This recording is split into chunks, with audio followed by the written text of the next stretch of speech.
Assalamualaikum warahmatullahi wabarakatuh. Selamat malam semuanya.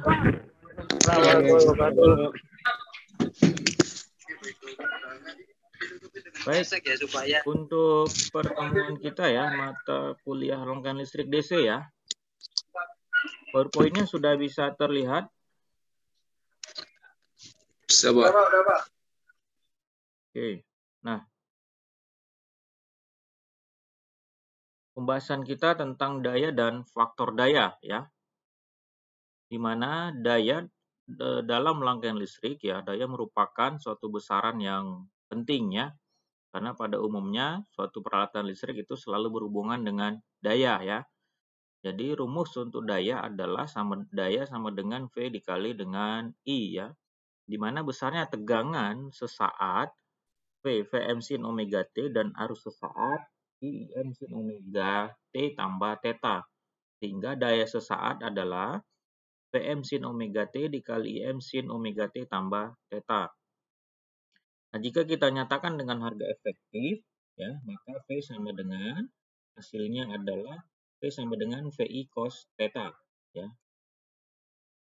Nah, faktor daya dalam suatu rangkaian listrik ya, itu mengandung unsur resistansi dan juga reaktansi atau juga impedansi secara kompleks ya.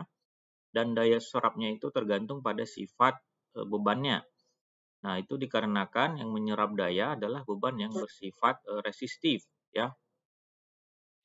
Di mana daya semu S sama dengan V kali I, sedangkan besarnya daya nyata V sama dengan VI cos theta satuan watt. Nah, di samping adanya daya nyata, daya semu, dan ada juga beban reaktif Q sama dengan VI sin theta. Nah, hubungan antara ketiga daya ya, daya nyata, semu, dan reaktif itu dapat kita lihat pada gambar ini. Di mana perbandingan antara daya nyata dengan daya semu itu kita sebut dengan faktor daya. Sehingga faktor daya sama dengan V dibagi S, hasilnya adalah cos theta. Ya. Nah, sewaktu kita menyebut faktor daya, maka dapat dikatakan ketinggalan jika tetanya 0, karena harus ketinggalan dari tegangan. Nah, ini daya, gambar daya yang bersifat induktif. Ya. Nah, kemudian ini gambar daya yang bersifat kapasitif, di mana daya juga dikatakan mendahului theta jika lebih kecil daripada 0, karena arusnya mendahului tegangan ya. Kemudian kita lanjut ke materi berikutnya. Sistem 3 fasa ya.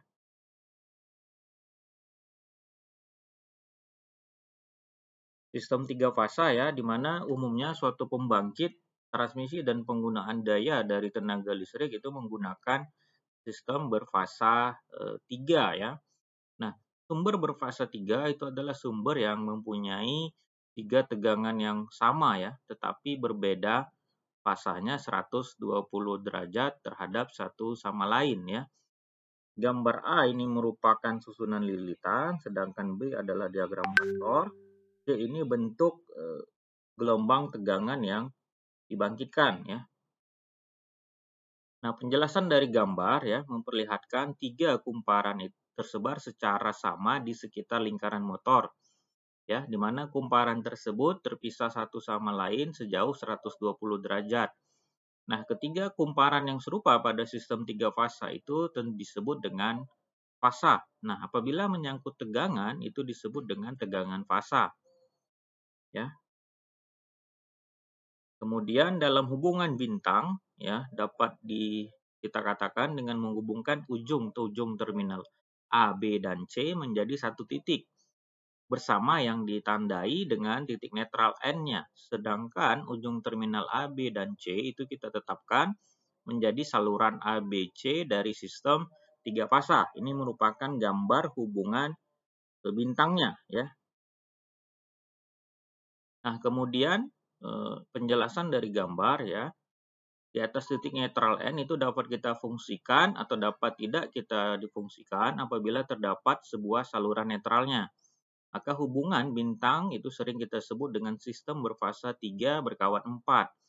Nah, besarnya tegangan dapat antara saluran fasa dengan titik netral N disebut dengan tegangan fasa. Dapat kita tulis VAN sama dengan VBN sama dengan VCN sama dengan tegangan fasa. Nah, sedangkan tegangan yang kita dapat antara saluran dengan saluran, ya itu disebut tegangan saluran. Dan secara spesifik tegangan saluran dapat kita tuliskan VAB sama dengan VBC sama dengan VCA sama dengan tegangan line, ya. Nah, berikut adalah hubungan bintang. Ini adalah gambar diagram fasa tegangan untuk hubungan bintang. Nah, bagaimana rumus ya untuk turunan hukum Kirchhoff terhadap besarnya tegangan saluran VAB adalah VAB sama dengan VAN tambah VNB sama dengan min VNA tambah VNB. Nah, gambar yang tadi di atas ya, dapat kita katakan VAB hasilnya sama dengan akar 3 VNB. Jadi VBC akar 3 VNC, VCA akar 3 VNA, ya. Nah, dengan kita dapat katakan lain ya, persamaan di atas itu memperlihatkan hubungan bintang di mana besarnya tegangan saluran adalah akar 3 kali tegangan fasa. Sehingga dapat kita tuliskan tegangan lain sama dengan akar 3 dari tegangan fasa. Nah, di mana besar arus lain dan besar arus fasa itu jika kita perhatikan pada gambar di atas itu sama dengan arus lain sama dengan arus fasa, ya. Nah, demikian untuk materi kita. Silahkan ada yang mau ditanyakan. Sambil menunggu itu, silahkan diaktifkan videonya. Saya mau ambil absensi kita ya.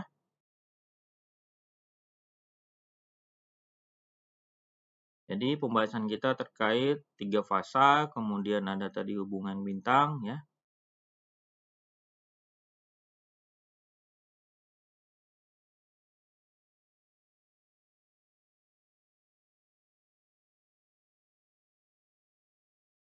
Oke, sudah baik, silahkan. Ada yang mau ditanyakan atau sudah cukup paham? Jadi kita pertemuan satu kali lagi ya. Setelah itu udah UAS ya. Jadi untuk kisi-kisinya nanti di pertemuan terakhir ya. UNB itu apa Pak? UNB. Kenapa? UAS? Itu UNB yang VNB, materi tadi Pak. VNB. Itu apa tuh maksudnya Pak? Tegangan yang ada di ini dia.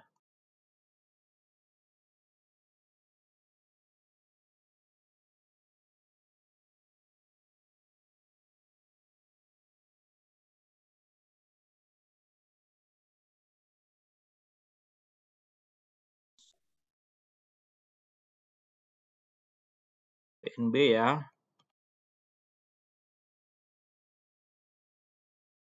Ini dia. Ini dia ada titik PBC, kemudian ada VNA, VCA, VNB, VAB, VNC. Nah, ini untuk menghitung titik-titik yang dihubungkan secara hubungan bintang dengan diagram dari tegangan fasanya. Itu dia. Berarti itu P ya Pak ya? Kenapa? Berarti itu P ya? Tegangan fasa. Tegangan fasa yang dihubungkan secara bintang. Jadi untuk mencari tegangan fasa yang dihubungkan secara bintang. Hubungan bintang.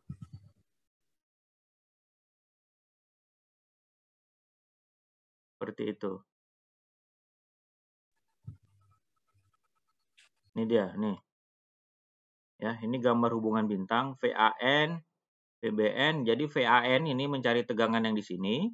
VBN mencari tegangan yang di sini, nilai tegangan fasanya. VCN dari sini sampai titik sini. VAB dari titik sini sampai sini. VBC dari sini sampai sini. VCA dari sini sampai sini untuk mencari tegangan, nilai tegangan fasanya yang ada di titik sini sampai sini.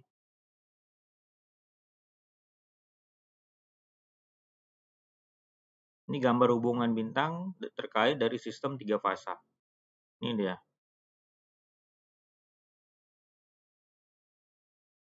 Paham?